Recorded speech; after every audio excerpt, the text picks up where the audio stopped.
ए वेख लो हुन ए तेरा कमरा है ते ए तेरा कमरा है। हफ्ते 7 दिन होंदे ने, 3 दिन मैं तेरे कोल रवांगा ते 3 दिन तेरे कोल रवांगा। एंड ला एक दिन तुसी मेरे कोल आ जाना क्योंकि मैं नवी मेरा इतना त्याग बनदा है। एक दिन ज्यादा तुसी उदे हाल कड्या ना मैं थोड़ियां लत्तां भाण देणियां। जे तुसी ओ दिन उधर कड्या ना ते मैं मुंह ਤੁਹਾਡਾ भी भाण देना। कोई टेंशन ना लवो, इंसाफ होएगा इंसाफ। 3 दिन मैं इत्थे 3 दिन मैं इत्थे, बाकी दा जेड़ा एक दिन होएगा ओ मैं बाहर सो जा। ठीक है मंजूर है जी। हुन ठंड विच मैं बाहर मंजी तो सोया करांगा। चल कोई नहीं, इंसाफ ही ते करना है ना। हुन गल आ गई सफाई दी, तू अपने कमरे दी सफाई करनी है ते तू अपने कमरे दी सफाई करनी है। ते ए विच सेन दी सफाई कौन करेगा? मैं ते कोई नहीं करनी, मैं ते नवी हां। मैं पुरानी हां, मेरा ज्यादा कैस करते तू ही करनी। और यार तुसी चुप कर जो, इत्थे दी सफाई चलो मैं कर दिया करांगा। हुन ठीक है फिर ठीक है यार। 2 बिगमा हो के सफाई मैं करांगा। चल कोई नहीं, इंसाफ भी ते करना है। हुन आगे कपड़े धोने दी गल, अद्धे कपड़े तू मेरे धोएंगी ते अद्धे कपड़े तू मेरे धोएंगी। रहन दियो इन्नू, तुसी मैनू सारे कपड़े लिया देना, मैं धो दिया करांगी। क्यों तू बहुती लगदी आई दी? तुसी सारे कपड़े मैनू लिया के देने, मैं धो दिया करांगी। असि किसी दा एहसान नहीं लेना। जिस कपड़े नू इन्ने हाथ ला दित्ता ना ते फिर ओ कपड़ा पा के मेरे कोल नहीं आना। ले फिर मेरी भी सुन लो, एदे तो ते कपड़े पा के अगर तुसी मेरे कोल आए ना मैं ਤੁਹਾਡੇ कपड़े फाड़ देने ने। यार लड़ो नहीं, इंसाफ होएगा इंसाफ। तू इंज कर, तू अपने कपड़े धो ते तू अपने धो ते जेड़े मेरे कपड़े ने ओ मैं आप धो ला। हां फिर ठीक है मंजूर है। यार मैं 2 बिगमा रखने दा की फायदा? कपड़े भी मैं आप धो रहा, सफाई भी मैं आप कर रहा, सो भी मैं बाहर सर्दी च रहा। हले चल कोई नहीं। फाइनली उन्हें से ट्रिप पे चले ना, रात का कान उनको मुंह से ही आ जाएगा।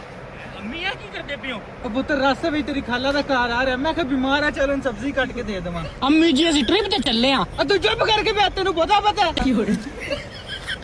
अम्मी ਇਹ ਕੀ ਕਰਦੇ ਪਿਓ? अब पुत्र तेरी अब्बू दी ਅੱਖਾਂ 'ਚ ਪਿਆਸ ਚਲੇ ਜਾਣਗੇ, ਨਾਲੇ ਤੂੰ ਤੇ ਚਾਹਨਾ ਹੀ ਆ ਤੇਰਾ ਅੱਬੂ ਰੋਵੇ। ਚੱਲ ਚੁੱਪ ਕਰਕੇ ਅੰਦਰ ਬਹਿ ਜਾ। ਕੀ ਹੋ ਰਿਹਾ? ਸਬਜ਼ੀ ਤੁਹਾਡੀ ਕੱਟ ਦਿੱਤੀ, ਮੋੜ ਤੇ ਜਾ ਕੇ ਲੈ ਲਿਓ, ਅਸੀਂ ਅੰਦਰ ਕੋ ਨਹੀਂ ਆਣਾ। ਅੱਬੂ ਜੀ ਰਾਸਤੇ ਵਿੱਚ ਗੱਡੀ ਰੋਕਿਓ, ਲੇਸ ਤੇ ਬੋਤਲ ਲਵਾਂਗੇ। ਮੈਨੂੰ ਪਤਾ ਸੀ ਪੁੱਤਰ ਤੁਹਾਨੂੰ ਪਿਆਸ ਲੱਗ ਜਾਣੀ, ਇਸ ਵਾਸਤੇ ਮੈਂ ਤੁਹਾਡੇ ਵਾਸਤੇ ਸਕੰਜਵੀ ਬਣਾ ਕੇ ਲਿਆਈਆਂ। ਐਲਾ ਫੜ ਪੀ।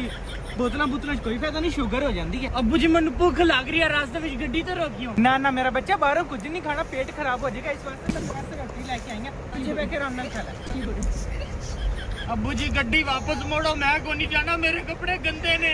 ਲਿਆ ਕਮੀਜ਼ ਉਤਾਰ ਕੇ ਦੇ, ਮੈਂ ਧੋ ਦਿੰਨੀ ਆ।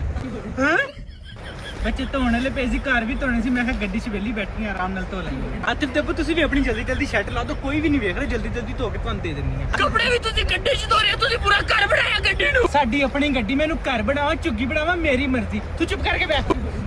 ਜੇ ਪੁੱਤਰ ਨਾਣ ਤੇ ਦਿਲ ਕਰੇ, ਪਾਣੀ ਵੀ ਥੱਲੇ ਪਿਆ, ਉਹ ਵੀ ਦੇ ਦਿੰਨੀ ਆ। ਨਹੀਂ ਅੰਮੀ ਜੀ ਨਾ ਕੇ ਮੈਂ ਆਇਆ, ਬਾਲ ਛਾਲ ਮੇਰੇ ਪੂਰੇ ਸੈੱਟ ਨੇ। ਅੱਬੂ ਜੀ ਚਾਹ ਪੀਣੀ ਆ, ਚੀਨੀ ਤੇ ਪੱਤੀ ਲਿਆ। ਮੇਰਾ ਪੁੱਤਰ ਪਿੱਛੇ ਮੈਨੂੰ ਸਿਲੰਡਰ ਪਾ, ਤੈਨੂੰ ਤੇ ਚਾਹ ਬਣਾ ਕੇ ਦਵਾਂ। ਉਹ ਨਹੀਂ ਗੱਡੀ ਚੱਕ ਨਹੀਂ ਲਾਣੀ। ਕੁਝ ਨਹੀਂ ਹੁੰਦਾ, ਕੁਝ ਨਹੀਂ। ਯੈਸ ਆਊਟ ਹੋ ਗਿਆ। ਵਾਹ ਜੀ ਆਊਟ ਕਰ ਛੜਿਆ ਤੁਹਾਨੂੰ। ਉਹ ਕਿਹੜਾ ਆਊਟ? ਅੰਧੇਰੇ 'ਚ ਬਾਲ ਚਲੇ ਜਾਵੇ ਤਾਂ ਬੰਦਾ ਆਊਟ ਹੁੰਦਾ ਹੈ। ਇਹ ਕਿਹੜਾ ਰੂਲ ਹੁੰਦਾ ਹੈ? ਉਹ ਭਾਈ ਜੀ ਆਊਟ ਹੈ। ਨਹੀਂ ਇਹ ਰੂਲ ਪਹਿਲੇ ਤਾਂ ਕੋਈ ਨਹੀਂ ਹੈ ਕਿ ਅੰਧੇਰੇ 'ਚ ਬਾਲ ਜਾਵੇ ਤਾਂ ਬੰਦਾ ਆਊਟ ਹੋ ਜਾਂਦਾ। ਪਹਿਲੇ ਤੇ ਇਹ ਰੂਲ ਕੋਈ ਨਹੀਂ ਹੁੰਦਾ, ਹੁਣ ਤੁਸੀਂ ਰੂਲ ਬਣਾ ਛੱਡਿਆ। ਉਹ ਭਾਈ ਆਊਟ ਹੈ, ਜੇ ਤੈਨੂੰ ਯਕੀਨ ਨਹੀਂ ਆਂਦਾ ਪ੍ਰੂਫ ਦੇਵਾਂ?